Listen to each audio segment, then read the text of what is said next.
Punjab cabinet की अहम meeting जारी। नवी उद्योग पॉलिसी नूं मिल सकती है हरी झंडी। बजट इजलास दी तरीका दा हो सकता है ऐलान। कैबिनेट तो बाद डीसीज ते एसएसपी दे नाल बैठक करनगे सीएम। घट गिनती कमीशन के चेयरमैन ने लालपुरा नाल एसजीपीसी वफद की मुलाकात जारी। सिख फौजियों के लिए हैलमेट नूं लैके दर्ज कर रहे विरोध। केंद्र सरकार के वल्लों सिखां लई विशेष हैलमेट की तजवीज़।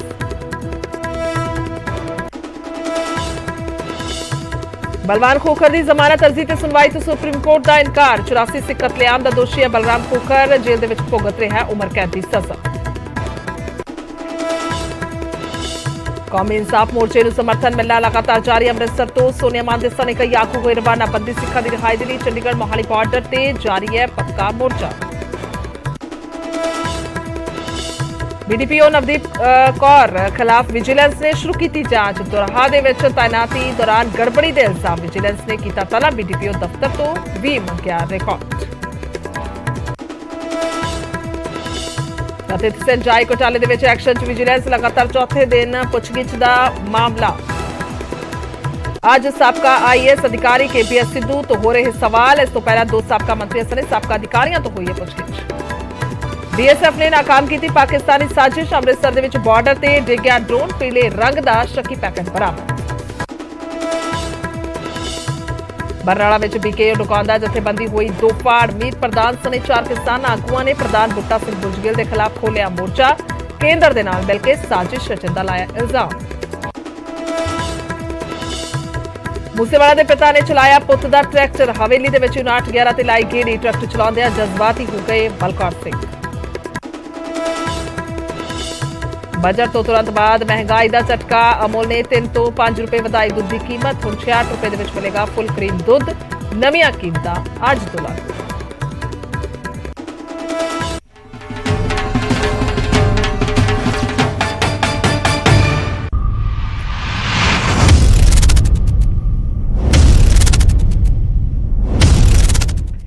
सत श्री अकाल। समय बुलेटिन च स्वागत है। मैं तुहाडे नाल गुरजोत संधू। तां शुरुआत करदे हां खबरां दी। सब तो पहला पंजाब कैबिनेट तो। पंजाब कैबिनेट की अहम मीटिंग जारी है। नवीं उद्योग पॉलिसी नूं दस दईए कि हरी झंडी मिल सकती है।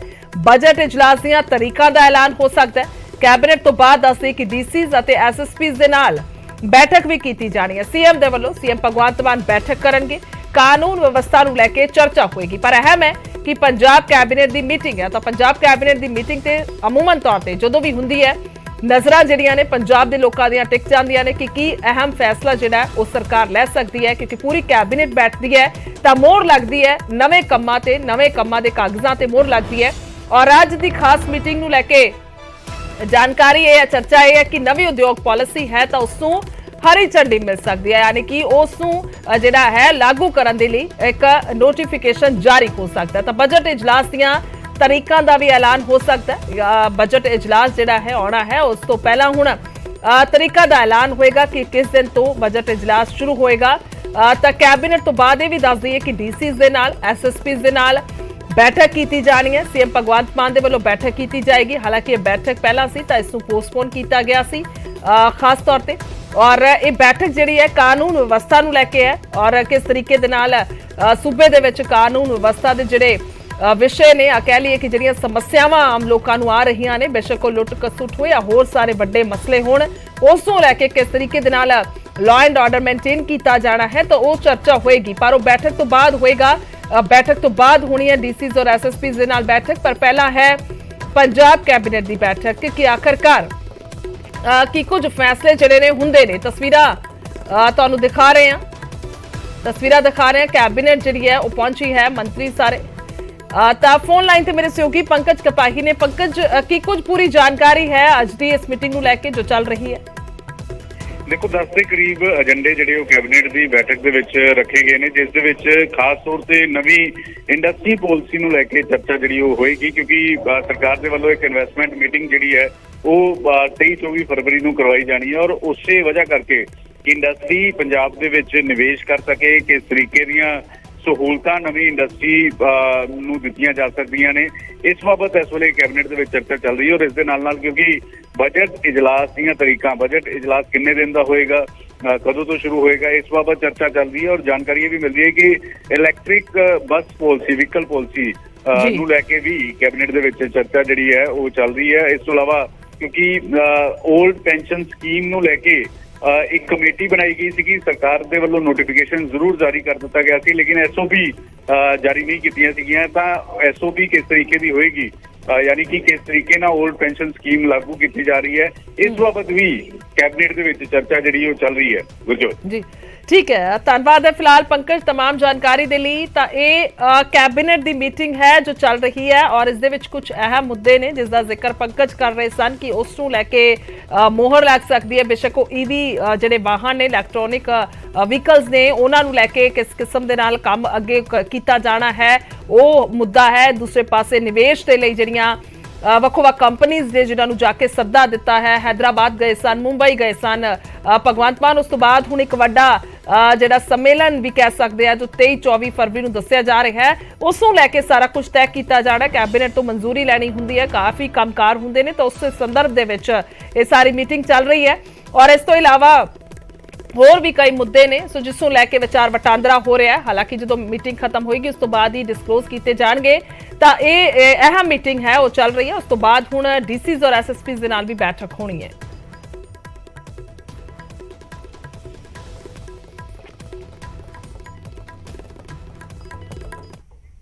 ਅੱਗੇ ਵਧਾਂਗੇ ਤਾਂ ਇੱਕ ਹੋਰ ਵੱਖਰੇ ਮਸਲੇ ਦੇ ਵੱਲ ਰੁਕ ਕਰਾਂਗੇ। ਇੱਕ ਵੱਡਾ ਮਸਲਾ ਹੈ ਇਸ ਵੇਲੇ ਸਿੱਖ ਫੌਜੀਆਂ ਦੇ ਲਈ ਵਿਸ਼ੇਸ਼ ਹੈਲਮਟ ਦਾ, ਜਿਸ ਦਾ ਵਿਰੋਧ ਜਾਰੀ ਹੈ। ਐਸਜੀਪੀਸੀ ਵਿਰੋਧ ਕਰ ਰਹੀ ਹੈ ਇਕਬਾਲ ਸਿੰਘ ਲਾਲਪੁਰਾ ਦੇ ਨਾਲ। ਦੱਸਦੇ ਕਿ ਐਸਜੀਪੀਸੀ ਵਫਦ ਦੀ ਮੀਟਿੰਗ ਚੱਲ ਰਹੀ ਹੈ। ਘੱਟ ਗਿਣਤੀ ਕਮਿਸ਼ਨ ਦੇ ਚੇਅਰਮੈਨ ਨੇ ਲਾਲਪੁਰਾ ਔਰ ਉਹਨਾਂ ਦੇ ਨਾਲ ਮੀਟਿੰਗ ਕਰ ਰਹੇ ਨੇ ਐਸਜੀਪੀਸੀ ਦੇ ਮੈਂਬਰ।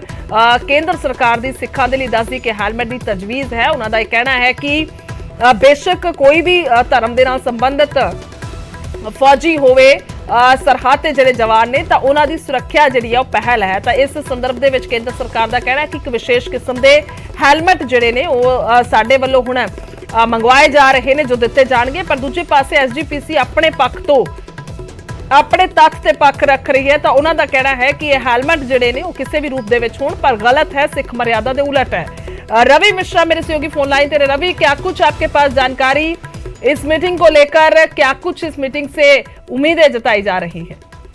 जी बिल्कुल, देखिए साफ तौर पर ये एक पहल की गई है अल्पसंख्यक आयोग की तरफ से। ये डेलीगेशन बुलाया गया है एचजीपीसी का, उसमें तमाम बातें होंगी, समझाया जाएगा कि आखिर किस तरीके से ये कदम उठाया गया। जो बैलिस्टिक हेलमेट सिखों को देने की बात चल रही है उसको लेकर एचजीपीसी अपनी बात रख रही है, वो विरोध जता रही है। किस तरीके से सिख सेंटीमेंट पे ये आहत करता है, इस कदम को नहीं उठाना चाहिए। मगर अल्पसंख्यक आयोग के जो अध्यक्ष हैं लालपुरा जी, उनकी तरफ से ये बैठक चल रही है जिसमें ये तमाम एचजीपीसी के डेलीगेशन आज पहुंचे हैं अल्पसंख्यक आयोग के दफ्तर में। ये बैठक चल रही है, तकरीबन 40 मिनट हो गए हैं इस मुलाकात को। ये मुलाकात जल्द खत्म होने वाली है।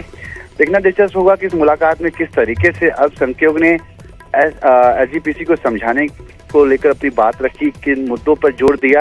क्योंकि जिस तरीके से ये मुद्दा विवाद बनता जा रहा है, इसको सुलझाने की कोशिश कहीं ना कहीं की जा रही है अल्पसंख्यक आयोग की तरफ से। चूंकि बैलिस्टिक हेलमेट देने के पीछे अल्पसंख्यक आयोग और सरकार का एकमात्र मकसद है कि जो सिक्योरिटी में जब कभी वॉर की सिचुएशन पड़ती है तो उसमें सिखों को गोली ना लग जाए माथे पर, और उसकी सुरक्षा के लेकर ये कदम उठाया जा रहा है। जी ठीक है, धन्यवाद रवि तमाम जानकारी के लिए। ਤਾਂ ਇਹ 40 ਮਿੰਟ ਦੇ ਕਰੀਬ ਹੋ ਚੁੱਕੇ ਨੇ ਮੀਟਿੰਗ ਨੂੰ ਚੱਲਦੇ ਹੋਏ ਔਰ ਵੇਖਣਾ ਹੋਏਗਾ ਕਿ ਮੀਟਿੰਗ ਤੋਂ ਸਿੱਟਾ ਕੀ ਨਿਕਲਦਾ ਹੈ।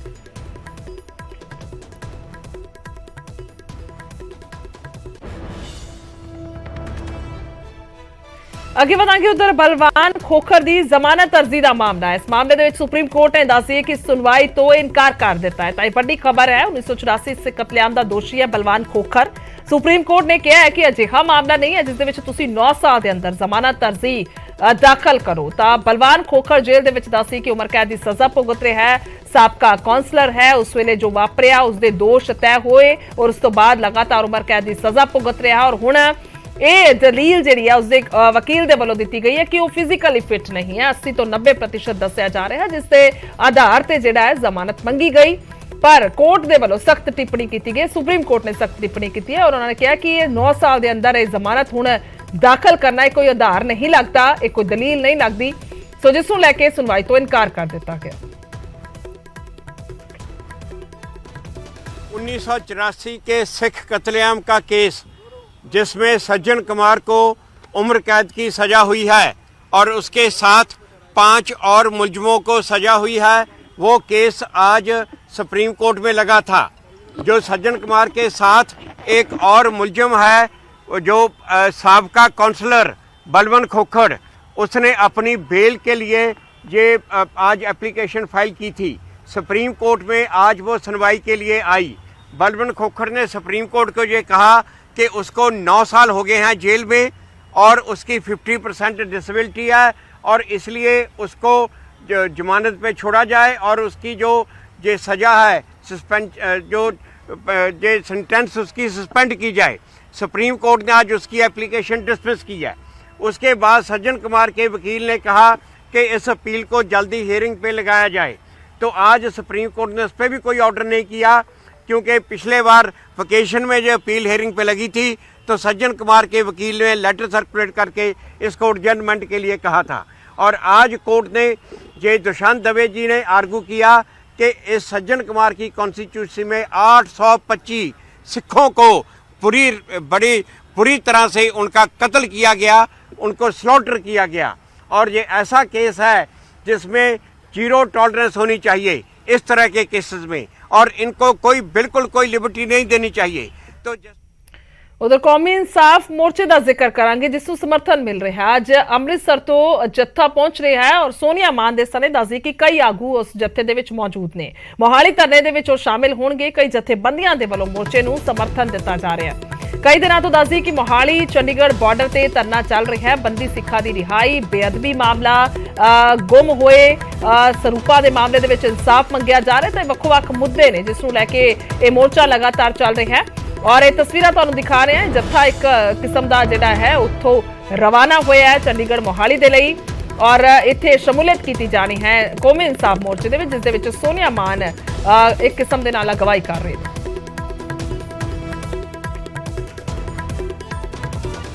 ਵੇਖੋ ਜੀ ਸਾਡੇ ਰਾਜਸਥਾਨ ਸੀ ਹਲਕੇ ਤੋਂ ਪਿੰਡ ਸ਼ੀਨਾ, ਬੱਗਾ, ਅਦਲੀਵਾਲ, ਲੋਹਾਰਕਾ, ਸੁਈਆਂ ਇੱਥੋਂ ਲੋਕਾਂ ਨੇ ਫੈਸਲਾ ਕੀਤਾ ਸੀਗਾ ਕਿ ਅਸੀਂ ਬੰਦੀ ਸਿੰਘਾਂ ਦੀ ਰਿਹਾਈ ਦੇ ਮੋਰਚੇ ਦੇ ਉੱਤੇ ਪਹੁੰਚਾਂਗੇ ਕਿਉਂਕਿ ਲੋਕਾਂ ਦੇ ਵਿੱਚ ਰੋਸ ਸੀਗਾ।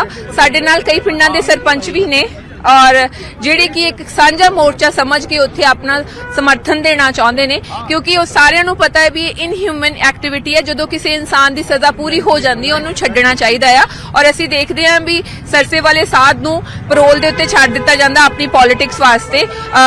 ਬਿਲਕਿਸ ਬਾਨੂ ਦੇ ਜਿਹੜੇ ਰੇਪਿਸਟ ਆ ਉਹਨਾਂ ਨੂੰ ਛੱਡਿਆ ਜਾਂਦਾ ਔਰ ਉਹਨਾਂ ਨੂੰ ਸਰੋਪਿਆਂ ਦੇ ਨਾਲ ਨਵਾਜ਼ਿਆ ਜਾਂਦਾ ਆ ਔਰ ਇੱਕ ਬੰਨੇ ਬੰਦੀ ਸਿੰਘ ਆ ਜਿਨ੍ਹਾਂ ਨੇ ਆਪਣੀਆਂ ਸਜ਼ਾਵਾਂ ਪੂਰੀਆਂ ਕਰ ਲੀਆਂ ਨੇ। ਇਟ ਮੀਨਸ ਆਪਣੇ ਇੰਡੀਆ ਦੇ ਵਿੱਚ ਡੈਮੋਕ੍ਰੇਟਿਕ ਕੰਟਰੀ ਨਹੀਂ ਗੀ, डिक्टेटरशिप चलती पई है क्योंकि जिथे सुप्रीम कोर्ट के ऑर्डर आते हैं, हाई कोर्ट के ऑर्डर आते हैं, मैनूं लगदा जज जिहड़ी सुनवाई करदा उन्हां नूं सही सुनवाई करनी चाहिए। जिथे सजा पूरी हो जाती है उन्हां नूं छड्डना जिन्ने भी लोग तुहाडे नाल ने ये किसी खास धिर दे नाल जुड़े ने या फिर आप मुहारे चाहुंदे ने कि बंदी ਸਿੰਘਾਂ ਦੀ रिहाई दे लई सड़कां ते आउणा चाहीदा? ਵੇਖੋ ਜੀ ਇਹ ਆਪ ਮੁਹਾਰੇ ਹੋ ਕੇ ਪਿੰਡਾਂ ਦੇ ਵਿੱਚੋਂ ਸਵੇਰੇ ਉੱਠ ਕੇ ਆਏ ਨੇ ਔਰ ਇਹ ਪੰਜਾਬ ਦਾ ਦਰਦ ਹੈ। ਇੱਥੇ ਕੋਈ ਹਿੰਦੂ, ਮੁਸਲਿਮ, ਸਿੱਖ ਇਸੇ ਤਰੀਕੇ ਦੇ ਨਾਲ ਨਹੀਂ ਅਸੀਂ ਦੇਖਦੇ ਹਾਂ ਕਿ ਪੰਜਾਬ ਦੇ ਸਾਰੇ ਲੋਕੀ ਇਨਹਿਊਮਨ ਐਕਟੀਵਿਟੀਜ਼ ਦੇ ਅਗੇਂਸਟ ਆ ਔਰ ਜਿਸ ਤਰੀਕੇ ਦੇ ਨਾਲ ਅਸੀਂ ਕਿਸਾਨੀ ਮੋਰਚੇ ਦੇ ਵਿੱਚ ਛੋਟੇ ਮੋਰਚੇ ਤੋਂ ਸ਼ੁਰੂ ਹੋ ਕੇ ਇੱਕ ਵੱਡਾ ਮੋਰਚਾ ਖੜਾ ਹੋਇਆ ਸੀਗਾ, ਇਸੇ ਤਰੀਕੇ ਦੇ ਨਾਲ ਸਾਡੇ ਅੰਮ੍ਰਿਤਸਰ ਦੇ ਉੱਤੋਂ ਜੁਝਾਰੂ ਲੋਕ ਨੇ ਜਿਹੜੇ ਪਿੰਡਾਂ ਦੇ ਵਿੱਚੋਂ ਉੱਠ ਕੇ ਸਵੇਰੇ ਬੱਸਿਸ ਦੇ ਵਿੱਚ ਬੈਠ ਕੇ ਉੱਥੇ ਉਸ ਮੋਰਚੇ ਨੂੰ ਸਮਰਥਨ ਦੇਣ ਚੱਲੇ ਨੇ।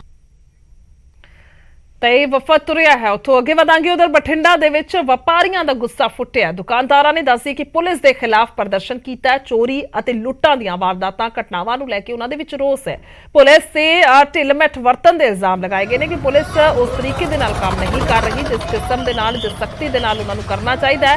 ਕਾਨੂੰਨ ਵਿਵਸਥਾ ਨੂੰ ਲੈ ਕੇ ਇਹਨਾਂ ਨੇ ਸਵਾਲ ਚੁੱਕੇ ਨੇ। ਤਾਂ ਬਠਿੰਡਾ ਦੀਆਂ ਇਹ ਤਸਵੀਰਾਂ ਨੇ। ਪੁਲਿਸ ਤੇ ਇਲਜ਼ਾਮ ਲਗਾਏ ਨੇ, ਪੁਲਿਸ ਦੇ ਖਿਲਾਫ ਪ੍ਰਦਰਸ਼ਨ ਕੀਤਾ ਹੈ, ਤਖਤੀਆਂ ਹੱਥਾਂ ਦੇ ਵਿੱਚ ਨੇ और ये व्यापारी ने जिन्हां दा गुस्सा फुटदा नजर आया और खास तौर पर वड्डा मुद्दा चोरी और लुट खसुट का।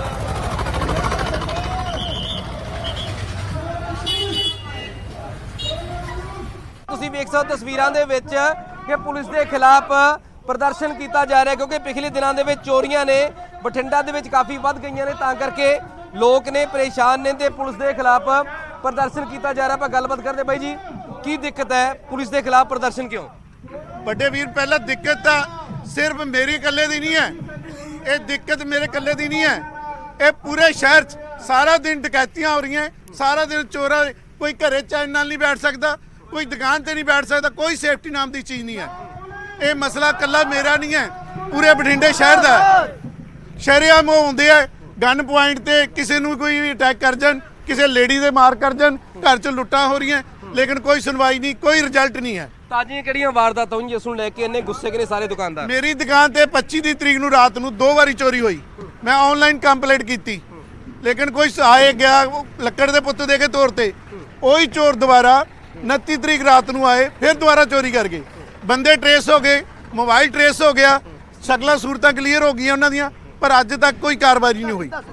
ਹੁਣ ਇਸ ਤੋਂ ਬਾਅਦ ਅਸੀਂ ਵਪਾਰੀ ਲੋਕ, ਸ਼ਹਿਰ ਦੇ ਲੋਕ ਕੀ ਕਰੀਏ? ਅਗਲੀ ਰਣਨੀਤੀ ਕੀ ਹੈ ਲੋਕਾਂ ਦੀ? ਤੁਹਾਡੀ ਅਗਲੀ ਰਣਨੀਤੀ ਕੀ ਹੈ? ਪ੍ਰਦਰਸ਼ਨ ਦੇ ਨਾਲ ਕੀ ਪੁਲਿਸ ਤੇ ਪ੍ਰੈਸ਼ਰ ਪਊਗਾ?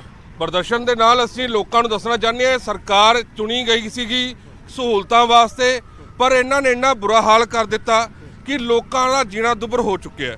ਲੋਕ ਦੇਖ ਰਹੇ ਆ, ਜਦੋਂ ਇੱਕ ਵਾਰੀ ਚੋਰੀ ਹੋ ਗਈ, ਫੇਰ ਦੱਸਿਆ ਗਿਆ, ਪੁਲਿਸ ਨੂੰ ਇਤਲਾਹ ਦਿੱਤੀ ਗਈ, ਆਈ, ਕੋਈ ਕਾਰਵਾਈ ਨਹੀਂ। ਚੋਰਾਂ ਦੇ ਹੌਸਲੇ ਇੰਨੇ ਬੁਲੰਦ ਹੋ ਚੁੱਕੇ ਆ ਕਿ ਉਹ ਦੁਬਾਰਾ ਉਸੇ ਜਗ੍ਹਾ ਤੇ ਫੇਰ ਚੋਰੀ ਕਰ ਰਹੇ ਆ। ਇਹ ਪ੍ਰਦਰਸ਼ਨ ਕਿੱਥੋਂ ਸ਼ੁਰੂ ਕੀਤਾ ਤੇ ਕਿੱਥੋਂ ਤੱਕ ਜਾਣ ਦੀ ਉਮੀਦ ਹੈ ਤੁਹਾਨੂੰ, ਔਰ ਕੀ ਐਸਐਸਪੀ ਨੂੰ ਮਿਲ ਰਹੇ ਹੋ ਜਾਂ ਕੀ ਕਰ ਰਹੇ ਹੋ? ਦੇਖੋ ਜੀ, ਇਹ ਪ੍ਰਦਰਸ਼ਨ ਅੱਜ ਭਾਗੂ ਰੋਡ ਤੋਂ ਸ਼ੁਰੂ ਕੀਤਾ ਹੈ, ਵੱਖ-ਵੱਖ ਰੋਜ਼ਗਾਰ ਆਪਣਾ ਬੱਸ ਸਟੈਂਡ ਤੋਂ ਜਾਂਦੇ ਹੋਏ, ਧੋਬੀਜਾਰ ਵਾਲੇ ਪਾਸੇ ਨੂੰ ਜਾਂਦੇ ਹੋਏ ਲੋਕਾਂ ਦੇ ਵਿੱਚ ਦੱਸਿਆ ਜਾਊਗਾ ਕਿ ਨਾਕਾਮ ਸਰਕਾਰ ਤੇ ਨਾਕਾਮ ਪੁਲਿਸ ਪ੍ਰਸ਼ਾਸਨ ਦਾ ਹਾਲ ਦੇਖ ਲਓ ਵੀ ਕੀ ਹੈ। ਔਰ ਸ਼ਾਇਦ ਸਾਡੀਆਂ ਆਵਾਜ਼ਾਂ ਸੁਣ ਕੇ, ਇਹਨਾਂ ਲੋਕਾਂ ਦੀ ਆਵਾਜ਼ ਸੁਣ ਕੇ ਇਹਨਾਂ ਦੀ ਅੱਖਾਂ ਕੰਨ ਕੁਝ ਖੁੱਲਣ, ਜੇ ਨਹੀਂ ਖੁੱਲਦੇ ਤਾਂ ਇਹ ਪ੍ਰਸ਼ਾਸਨ ਦੀ ਨਾਕਾਮੀ ਹੈਗੀ ਹੈ, ਪਹਿਲਾਂ ਵੀ ਹੈ, ਅੱਗੇ ਵੀ ਰਹੂਗੀ, ਤਾਂ ਅਸੀਂ ਇਹ ਪ੍ਰਦਰਸ਼ਨ ਹੋਰ ਤਿੱਖਾ ਕਰਾਂਗੇ। ਬਿਲਕੁਲ, ਵਪਾਰ ਮੰਡਲ ਦੇ ਲੋਕ ਨੇ, ਦੁਕਾਨਦਾਰ ਨੇ, ਚੋਰੀਆਂ ਤੋਂ ਪਰੇਸ਼ਾਨ ਨੇ, ਕਹਿ ਰਹੇ ਨੇ ਕਿ ਦਿਨ ਦਿਹਾੜੇ ਚੋਰੀਆਂ ਹੋ ਰਹੀਆਂ ਨੇ, ਤਾਂ ਕਰਕੇ ਸੜਕਾਂ ਤੇ ਨੇ ਲੋਕ ਪ੍ਰਦਰਸ਼ਨ ਕਰ ਰਹੇ ਨੇ ਔਰ ਪੁਲਿਸ ਦੇ ਖਿਲਾਫ ਨਾਅਰੇਬਾਜ਼ੀ ਕੀਤੀ ਜਾ ਰਹੀ ਹੈ। ਸੂਰਜਪਾਲ ਨਿਊਜ਼ 18 ਪੰਜਾਬ, ਬਠਿੰਡਾ। ਤਾਂ ਇਹ ਵੱਡਾ ਮੁੱਦਾ ਹੈ ਲੁੱਟਾਂ ਖੋਹਾਂ ਦਾ, ਜਿਸ ਨੂੰ ਲੈ ਕੇ ਲੋਕ ਪਰੇਸ਼ਾਨ ਨੇ। ਉਧਰ ਮਲੇਰਕੋਟਲਾ ਦੇ ਵਿੱਚ ਦੁਕਾਨ ਦੇ ਵਿੱਚ ਬਜ਼ੁਰਗ ਦੀ ਜੇਬ ਕੱਟੀ ਗਈ ਹੈ। ਕੁੜੀ ਨੇ ਬਜ਼ੁਰਗ ਦੀ ਜੇਬ ਦੇ ਵਿੱਚੋਂ ਦੱਸੀ ਕਿ 50,000 ਰੁਪਏ ਕੱਢ ਲਏ ਨੇ। ਚੋਰੀ ਕਰਦਿਆਂ ਸੀਸੀਟੀਵੀ ਦੇ ਵਿੱਚ ਇਹ ਲੜਕੀ ਜਿਹੜੀ ਹੈ ਉਹ ਕੈਦ ਹੋ ਗਈ ਹੈ। ਮਲੇਰਕੋਟਲਾ ਦੇ ਅਮਰਗੜ੍ਹ ਦੀ ਇਹ ਘਟਨਾ ਹੈ। ਪਰਿਵਾਰ ਦੇ ਨਾਲ ਦੁਕਾਨ 'ਚ ਕੱਪੜੇ ਖਰੀਦਣ ਬਜ਼ੁਰਗ ਜਿਹੜਾ ਉਹ ਆਇਆ ਹੋਇਆ ਸੀ। ਦੁਕਾਨ 'ਚ ਖੜੇ ਨੇ ਦੋਵੇਂ, ਔਰ ਤਸਵੀਰਾਂ ਤੁਸੀਂ ਵੇਖ ਸਕਦੇ ਹੋ, ਕਲੀਅਰ ਨਜ਼ਰ ਆ ਰਿਹਾ ਹੈ ਕਿ ਕਿਵੇਂ ਇਹ ਲੜਕੀ ਦੇ ਵੱਲੋਂ 50,000 ਰੁਪਏ ਖਾਸ ਤੌਰ ਤੇ ਇੱਕ ਲਿਫਾਫਾ ਜਿਹੜਾ ਹੈ ਉਹ ਪਿਆ ਔਰ ਇਸ ਦੇ ਵਿੱਚੋਂ ਜਿਹੜੇ ਨੇ ਉਹ ਕੱਢੇ ਗਏ।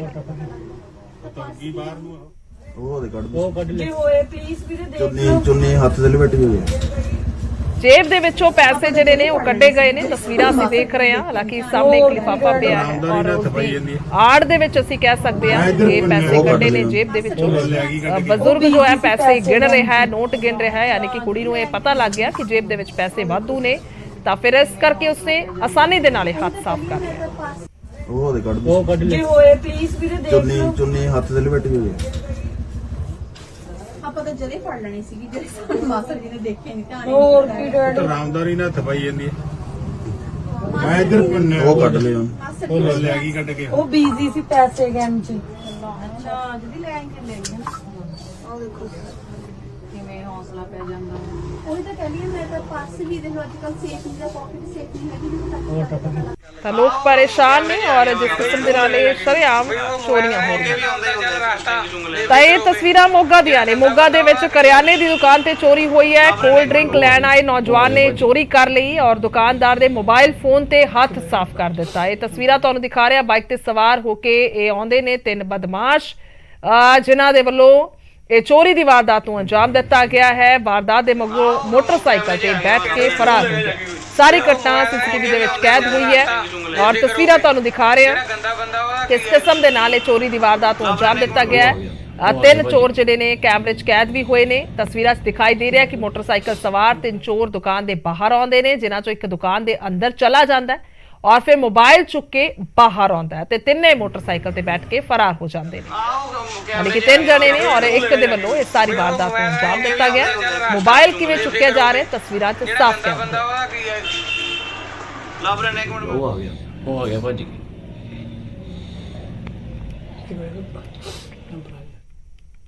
ਫੋਨ ਚਾਰਜ ਲੱਗਿਆ ਸੀ ਇੱਥੇ। ਉਹ ਆਏ, ਦੋ ਜਣੇ ਪਿੱਛੇ ਖੜੇ ਸੀਗੇ, ਇੱਕ ਜਣਾ ਆਇਆ, ਉਹਨੇ ਠੰਡਾ ਮੰਗਿਆ ਸਟਿੰਗ, ਕਹਿੰਦੇ ਵੀ ਉਹ ਚਾਹੀਦਾ, ਤੇ ਭਰਾ ਮੇਰਾ ਲੈਣ ਗਿਆ ਉੱਥੋਂ, ਤੇ ਜਦੋਂ ਉਹਦਾ ਮੂੰਹ ਉੱਧਰ ਸੀਗਾ ਫ੍ਰਿਜ ਵਾਲੇ ਪਾਸੇ, ਤੇ ਉਹ ਫੋਨ ਚੱਕ ਕੇ ਭੱਜ ਗਿਆ ਇੱਥੋਂ।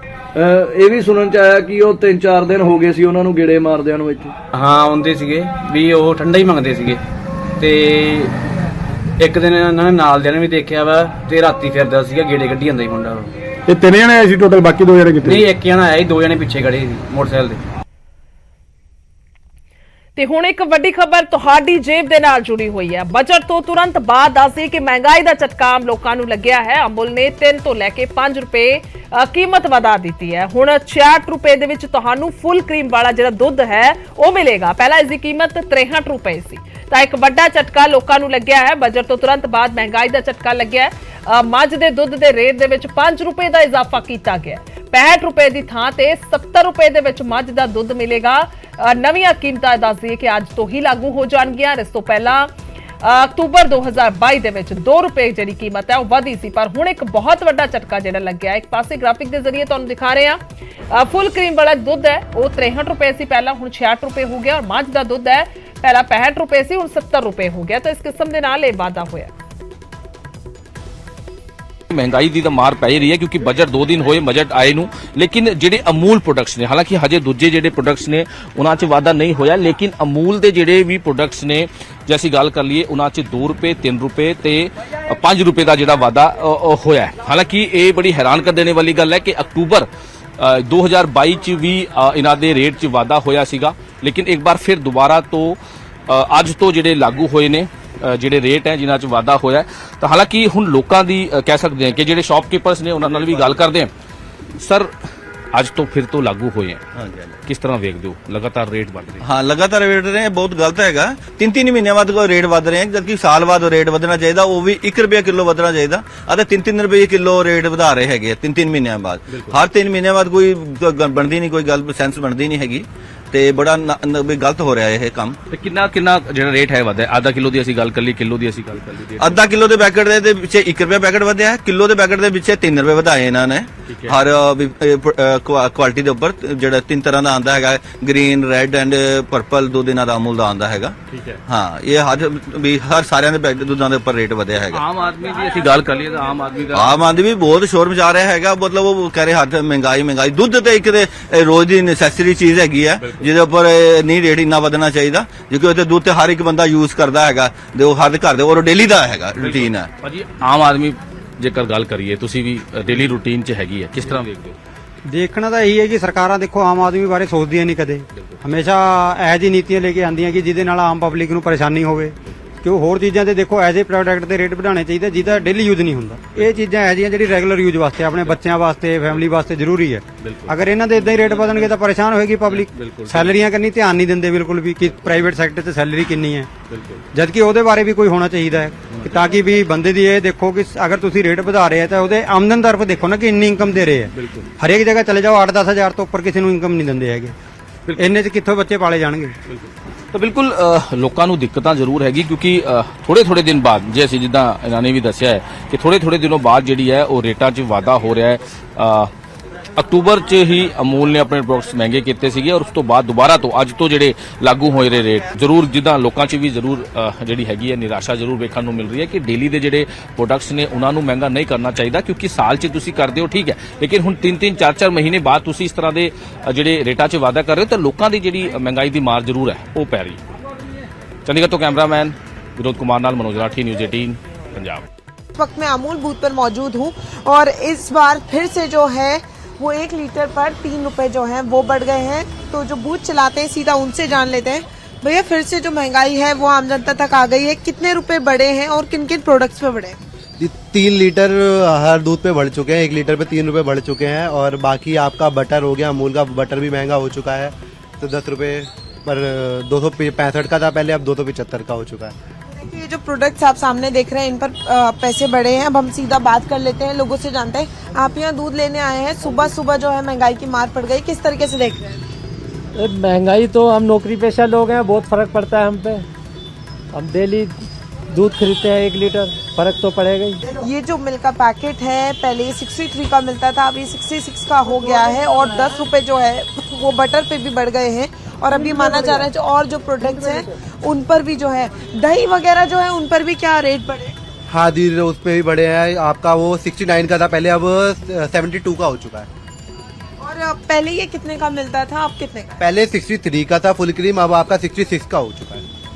देखिए हम यहाँ मूल बूथ पे मौजूद थे और लोग भी साफ तौर पे कह रहे हैं कि जो महंगाई है उसकी मार जो है वो लगातार बढ़ती जा रही है। और जिस तरीके से बजट आया था उनको ये उम्मीद थी कि उनको कहीं ना कहीं महंगाई से राहत मिलेगी, लेकिन वो होते नहीं दिख रहा है। कैमरामैन मुमन के साथ फराह खान, न्यूज़ 18 दिल्ली।